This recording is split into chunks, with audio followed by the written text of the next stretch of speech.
de tous ces ennemis de la gratuité. Mais je vous rassure que vos racines, c'est nous enseignants qui vous soutenons. Et par ricochet, le chef de l'État, lui qui a eu à matérialiser la disposition constitutionnelle, l'article 43 de la Constitution, qui consacre la gratuité de l'enseignement primaire. Et c'est vous, les gardiens de cette gratuité.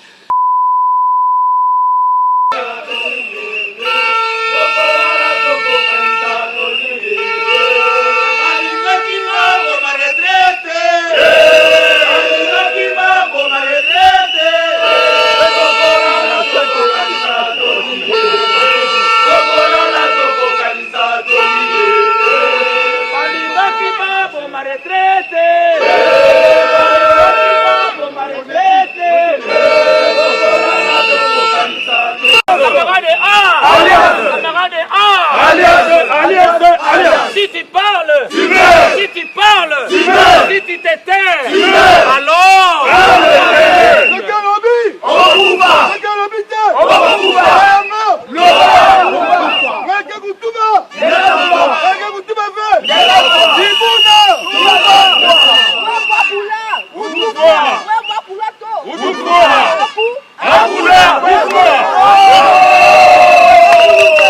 ok, chers camarades, voilà, nous sommes arrivés en phase de partenaire.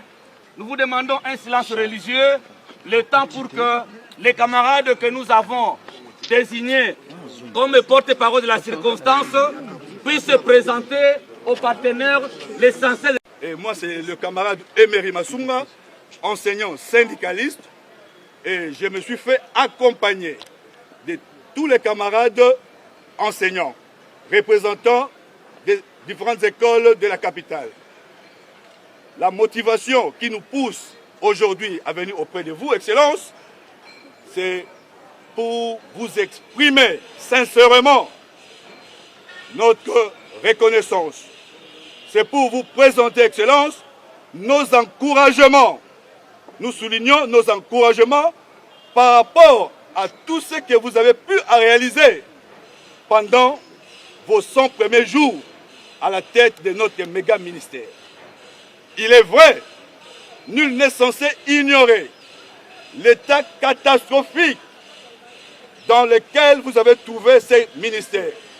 Et vous avez pris seulement 3 mois pour commencer de prime abord à assainir les milieux, épargner notre ministère de l'EPST contre les antivaleurs.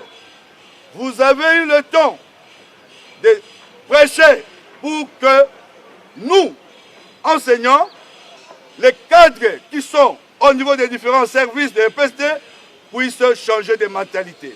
Il est vrai, Excellence, hier, moi je venais chanter ici en chantant, mais c'était pour dénoncer. Dieu merci, le président de la République a eu à écouter nos plaintes. Quand il a mis en place le gouvernement d'union nationale, le gouvernement d'union sacrée plutôt, et il a eu à chercher un oiseau rare qui devait être placé à la tête de ces ministères. Et nous ne marchons pas les mots. Cet oiseau rare, c'est vous, professeur Tony Mwaba. Nous avons vu comment vous travaillez, nous avons vu tout ce que vous avez eu à réaliser. Ça démontre à suffisance votre qualité intègre. Mais vous devez savoir, Excellence, que vous êtes venu enlever de la bouche de beaucoup de gens ce que nous appelons le beefsteak. C'est tout à fait normal que vous soyez aujourd'hui le cible de tous ces ennemis de la gratuité. Mais je vous rassure que vos racines, c'est nous enseignants qui vous soutenons. Et par ricochet, le chef de l'État, lui qui a eu à matérialiser la disposition constitutionnelle, l'article 43 de la Constitution, qui consacre la gratuité de l'enseignement primaire. Et c'est vous, les gardiens de cette gratuité. Les gens peuvent parler, mais les enseignants partout où ils sont, ils le savent. Il y a 3 points et 3 grands points qui restent encore. Et nous savons que ce n'est pas dans vos prérogatives, c'est dans les prérogatives du gouvernement central. Voilà pourquoi nous demandons l'implication personnelle du chef de l'État pour que ces 3 points trouvent des solutions d'ici l'exercice 2022. Il s'agit de la prise en charge de nos camarades des nouvelles unités. Il s'agit du réajustement des salaires, ce que nous appelons le 2e palier. Et aussi, le plus important, la construction des salles de classe pour désengorger toutes les écoles où il y a pléthore d'élèves.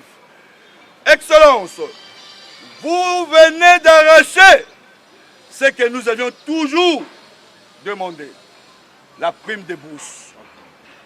Nous reconnaissons que le montant n'est pas exorbitant, mais c'est un pas que vous avez marqué. Et pas n'importe quel pas, un pas géant. Parce que nous ne pensions même pas à ça. Et nous savons que c'est seulement un début. Peut-être que dans les mois, dans les années à venir, il y aura réellement équilibre. Excellence, vous avez découvert de l'argent au niveau du ministère après la mission de toilettage. Mais Excellence, si c'était d'autres compatriotes qui étaient ici il y a 2 ans, 4 ans, 5 ans, ennemis de la gratuité, cet argent serait empoché. Vous avez dit, non, je vais d'abord prendre en charge les nouvelles unités de la maternelle. Je vais ensuite réajuster le fonds de fonctionnement des écoles primaires. Mais ce n'est pas n'importe qui peut faire ça.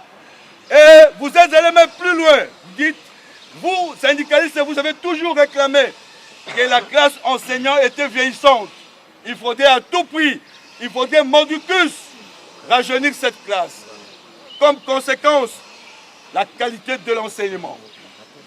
Avec sur fonds propres, vous dites, nous devons commencer à faire sortir progressivement tous ces vieux qui ont plus de 90 ans, qui ne faisaient que dormir, qui sortent. Et sur fonds propres, vous leur avez donné cette enveloppe accompagnée de cadeaux, congélateurs et autres. Il y a de ceux-là qui peuvent spéculer, mais nous avons fait les calculs. Vous avez respecté la loi. Pour terminer, Excellence, encore une fois, nous sommes derrière vous. Pas plus longtemps que 3 jours passés, vous êtes intervenus en faveur des enseignants qui ont surveillé, qui ont été supervisés pendant les épreuves de TENAFEP. Pour dire que ces enseignants ne pouvaient pas attendre une année pour toucher la prime de surveillance. Vous ne pouvez pas demander à quelqu'un d'ouvrir un compte bancaire pour toucher 40 000 francs et le compte sera refermé.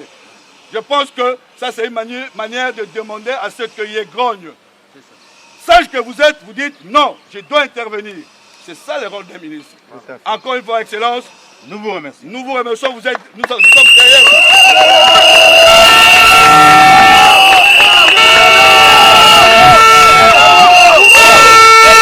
Les gens peuvent passer pour dire quoi que ce soit. Mais dans toute réforme, il y a toujours eu des résistances. Ils vont nous rejoindre un jour et ils comprendront. Continuez sur cette lancée et nous sommes derrière vous. Voyez où nous sommes derrière Tony. Voyez où nous sommes derrière Tony. Voyez où les enseignants sont derrière Tony. Balinga qui va boma gratuité.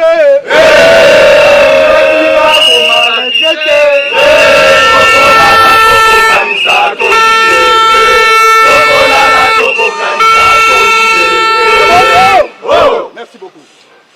Excellence, la lettre que nous voulons vous déposer, nous avons réservé copie à son Excellence, Monsieur le Premier ministre.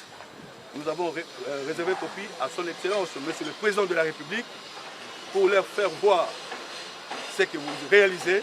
Et dans la correspondance, il y a aussi certaines recommandations que nous avons formulées. Encore une fois, Excellence, vous mettez là. Merci. Merci beaucoup.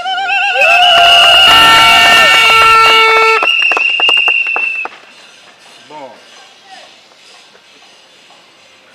Premièrement, je voulais d'abord vous remercier tous.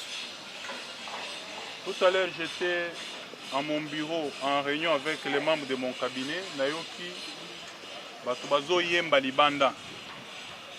J'ai cru que c'était les ennemis de la gratuité. Mais quand je me suis informé, on m'a dit non. Contrairement aux habitudes, c'est un groupe d'enseignants qui sont venus vous exprimer leur soutien. Et c'est comme ça que vous m'avez vu sortir, venir vers vous. Et je vous remercie.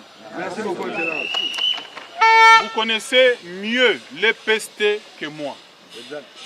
Vous savez dans quelles conditions j'ai hérité ce ministère, que je suis en train de tirer dans les abîmes pour les ramener à la surface.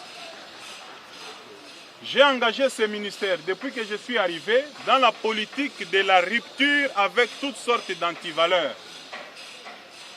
pour nous amener à les redresser et veiller surtout à la pérennisation de la gratuité de l'enseignement. Dans les volets redressement, vous le savez, la plus grande opération à laquelle je me suis livré, c'est le nettoyage du fichier paye des enseignants. Et grâce à cette opération, j'ai dégagé des ressources, j'ai fait des économies. Je le répète, depuis que je suis à la tête de ce ministère, je n'ai pas reçu un crédit additionnel du budget. Mais c'est l'argent qui était détourné toutes ces années.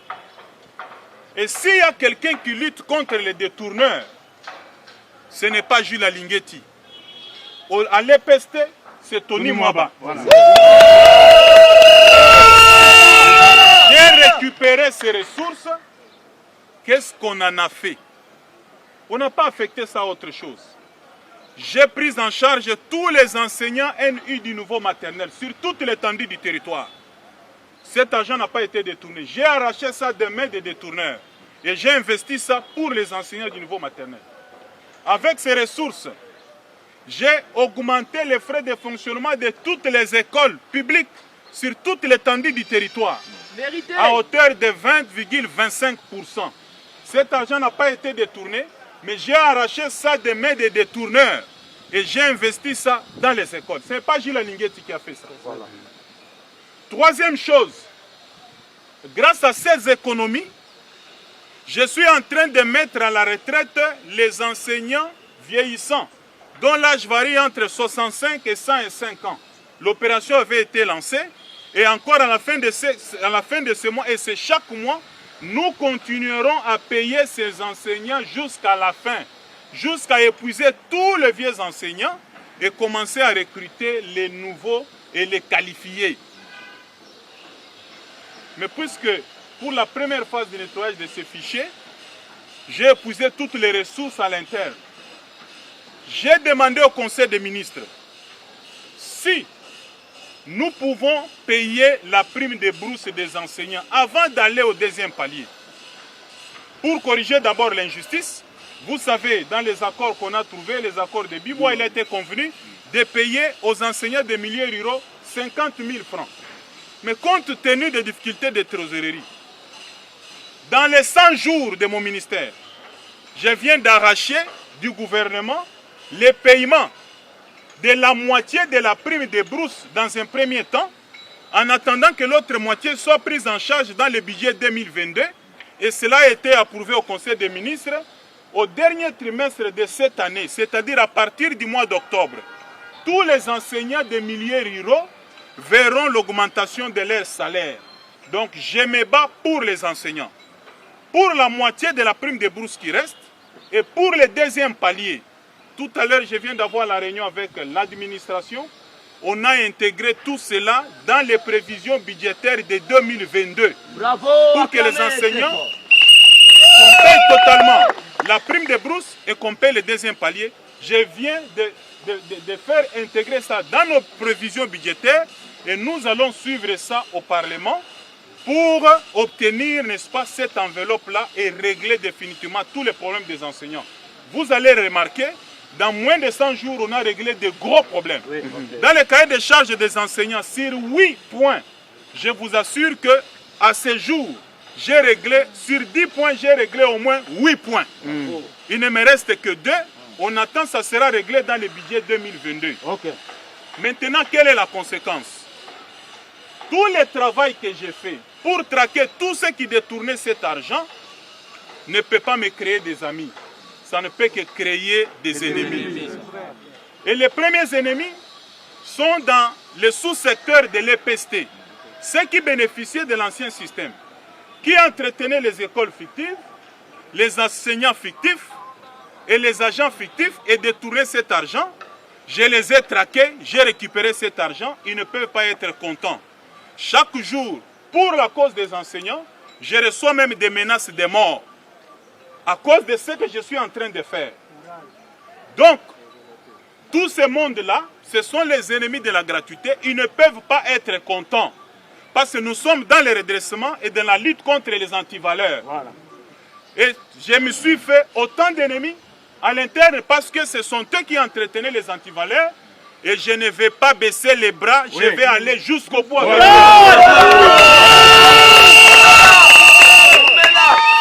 Il y a également quelque chose que je devrais préciser.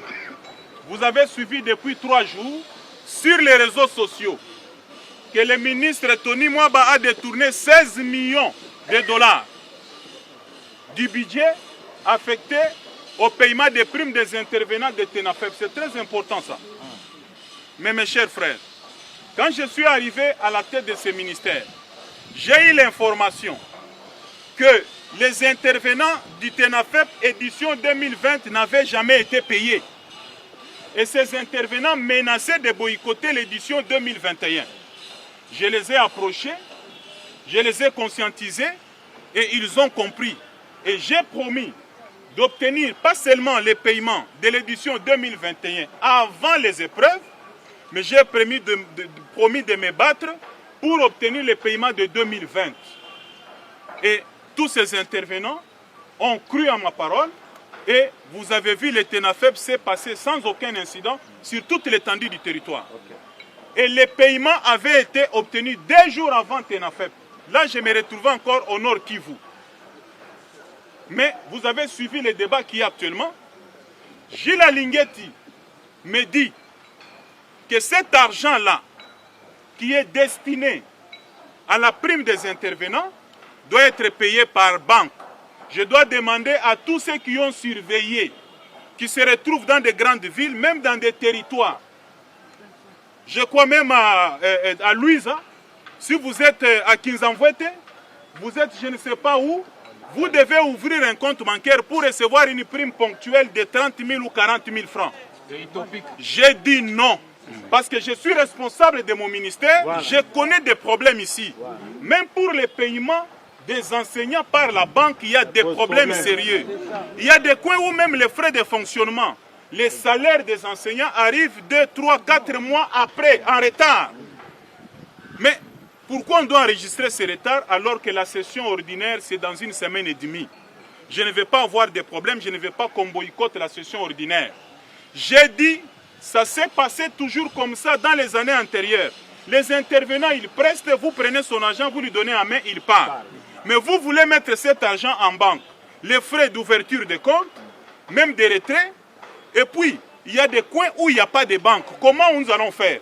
Des fois, nous utilisons certains opérateurs pour la paix des enseignants, comme Caritas. Mais Caritas pose aussi beaucoup de problèmes. L'accès est difficile.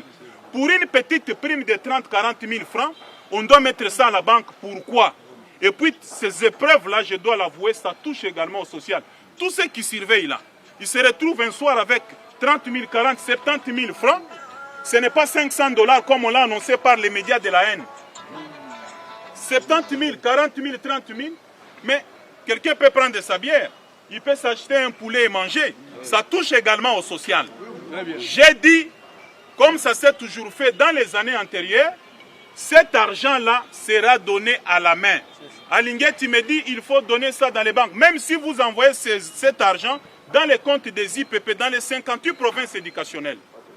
Mais les banques ont des instructions, il y a des plafonds. Vous ne pouvez pas sortir une somme au-delà, par exemple, de 10 000 $. Comment vous allez servir tous les intervenants? Et puis c'est une prime ponctuelle. Celui qui a surveillé dans cette édition ne surveillera pas nécessairement l'édition qui suit. Alors on ne doit pas ouvrir un compte pour ça. Pour avoir dit ça à Gilles Alingeti, il a considéré ça comme une tentative de détournement. Comment je peux détourner 16 millions de dollars ou 31 milliards de francs destinés à la prime des intervenants? D'ailleurs, si vous ne le savez pas, le ministre des Finances a autorisé le paiement de cette somme-là, mais on n'a pas encore eu ce qu'on appelle l'OPI, qui nous permet d'aller à la banque. Cet argent n'est même pas encore disponible. Je suis avocat, professeur de droit. Le détournement suppose que vous êtes déjà entré en possession de cette somme et vous la faites affecter à autre chose. La tentative voudrait dire aussi que vous êtes déjà entré en possession de cet argent, vous voulez l'affecter à autre chose et on vous a arrêté. C'est ça. Mais si à Linguetti, le fait de proposer que ça aille dans les comptes en banque devient une tentative de détournement, je considère ça comme un dossier, de la vengeance. Je précise que c'est un dossier de la vengeance parce qu'entre Linguetti et le ministre de l'EPST, c'est le ministre de l'EPST qui traque les détourneurs. Pour preuve, 3 jours quand je suis arrivé à la tête de ce ministère, j'ai intercepté un paiement de 2 millions d'euros qui a quitté la Banque centrale pour les comptes de Veridos que Linguetti connaît. Pourquoi cet argent? Parce que Veridos voudrait donner aux élèves du primaire des cartes biométriques et les exiger le paiement de 5 € chaque élève. Je lui ai dit au niveau primaire, c'est la gratuité totale et la gratuité est non négociable. Ce contrat ne passera pas. Voilà. Il m'a appelé pour dire que ce sont ses amis et j'ai les preuves des appels. Il doit faire attention, je suis avocat. Ouais. Voilà. Mon honneur ne sera pas sapé dans ces conditions-là. J'ai refusé et j'ai fait une correspondance. J'ai adressé à la Robank pour dire vous ne payez pas cet argent, ça doit retourner dans le trésor public. Et j'ai la lettre. Il m'a appelé pour dire pourquoi vous avez écrit. J'ai dit, monsieur, vous ne pouvez pas diriger à la place du ministre de l'EPST. J'ai refusé et cette somme est retournée à la banque. Tous les Congolais qui étaient derrière le dossier Veridos se sont maintenant ligués contre moi et ils ont trouvé l'occasion de passer par Alinguetti pour chercher à me salir. Mais c'est en vain, le dossier est une affaire telle que présenté par Alinguetti, soi-disant détournement d'une somme imaginaire qui n'est même pas encore disponible. Je considère ça comme le dossier de la vengeance. J'appelle Alinguetti à bien servir la République, à bien servir les chefs de l'État. Ce qui commence à faire est spectaculaire. Il ne doit pas accepter que les gens l'utilisent pour régler des comptes aux gens. Je considère ça et moi je ferai personnellement aussi les rapports au président de la République. Et je considère que je suis victime du redressement que je suis en train de faire dans ces sous-secteurs et dans la pérennisation de la gratuité de l'enseignement. Tant que j'ai le pouvoir et même le soutien du président de la République, je vais continuer avec le redressement. La prime des intervenants se payera à la main. Ça ne passera pas par la banque. Ce qu'Alinguetti propose, c'est inimaginable. Il ne tient pas compte des réalités de mon sous-secteur. Peut-être que ceux qui me connaissent, ceux qui connaissent ma rigueur et l'excellence et la culture de l'excellence que j'ai, ont été choqués par ces informations. Ce sont des fausses informations. Le vrai débat que nous animons ici avec Alinguetti, c'est de savoir il faut payer à la main ou à la banque. Il n'y a pas de détournement parce qu'il n'y a pas cet argent-là. L'argent n'est pas disponible. J'ai dit à Linguetti, j'apprends que j'ai détourné. Est-ce que vous pouvez me le confirmer par écrit? Il ne l'a jamais fait. Je l'appelle, il ne prend pas le téléphone. Alors, c'est une question d'honneur. On me reprochera peut-être un homme d'État pour avoir fait ça. Je suis le seul à pouvoir défendre mon honneur. C'est comme ça que je l'ai fait. À l'EPST New Look, l'EPST dirigé actuellement par Tony Mwaba, on ne détourne pas et on ne détournera pas. Ce n'est pas le ministre qui détourne. Nous allons donner aux IPP l'argent.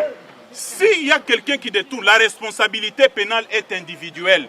Tout le monde va répondre de ses actes. Mais moi, je regarde les résultats parce que je suis politique. Et je n'admettrai pas. Tous les journalistes qui sont en train d'être recrutés, ils sont payés dans le seul but de salir ma réputation par les gens qui ont échoué dans les dossiers Veridos.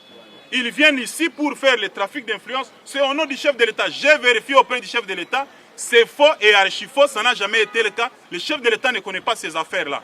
Et donc, je continue avec ces redressements, avec tout le monde. Tout celui qui se range pour déranger la gratuité. Les dossiers Veridos déranger la gratuité, j'ai dit non. Comme c'était ses amis qui sont derrière, je l'ai dit. Et s'il trouve que j'ai menti, j'ai des appels. Et nous irons en justice avec lui pour mon honneur. Ça, je l'ai dit, et une fois pour toutes. Et comme il y a maintenant un conflit personnel entre lui et moi, je crois que même la mission de l'IGF ici à l'EPC, c'est moi qui l'ai sollicité. Toute sortie de fonds à l'EPST est validée par la mission de l'IGF. À quel moment vous allez détourner? Parce que je gère avec l'IGF ici. À quel moment nous allons détourner? Et cette mission-là ne nous rend plus service. Elle est venue pour nous bloquer. Des fois, quand vous avez besoin des urgences, vous les appelez, ils ne viennent pas. Ils peuvent venir 3-4 jours après, à l'heure qui les convient. Et nous avons des problèmes. Il arrive des fois que je paie de ma poche certaines urgences avant qu'elles ne viennent pour bloquer des actions et des réformes. Je crois que dans les contrôles externes de mon ministère, à part l'IGF, nous avons la Cour des comptes. Voilà. J'ai besoin que les gens qui peuvent venir faire des choses proprement, sans qu'ils viennent faire comme ils le font là. Derrière lui, il y a des gens qui les poussent pour saper mon autorité. J'étais obligé, vous m'avez aidé à faire cette mise au point. Vraiment, je vous assure, ceux qui me connaissent, oubliez ça. Ceux qui me connaissent, considérez que les dossiers qu'on a fait de soi-disant détournement, c'est un dossier de la vengeance. Retenez cela, merci.